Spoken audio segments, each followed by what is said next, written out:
first-time musical theater composers. So imagine that feeling. Paano pag pinagsabay-sabay namin ang mga first-timers? Nakakatakot, eh. Nakakatakot talaga, nakakatakot talaga. But that's the beauty of this festival. We celebrate the fear. We celebrate the gift of jumping on. And your job here is to enjoy that feeling, to celebrate with them, to celebrate their fear. That's why we encourage you guys, habang nagpe-perform sila, if you feel cheering for them, do it. If you feel clapping for them, do it. Again, pwede mo mag-picture dito. Okay? Huwag lang kayo mag-flash, huwag kayo mag-live. Okay? Saan ko mag-live? Okay?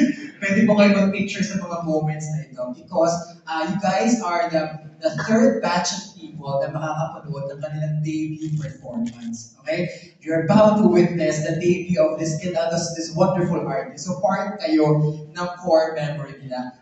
We also make sure that Shorts and Briefs and other projects of Extended PH is inclusive as much as we can. That's why our friends from the FSL Deaf and Turf here.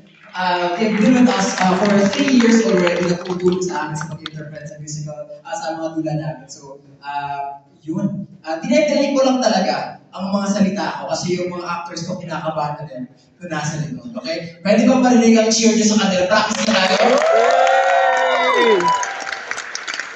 Alright. Actors, feeling ko ready na sila. Ready na tayo. Okay? Ready na ba kayo? Yes! Alright, ladies and gentlemen. Welcome to Shorts and Briefs, the musical.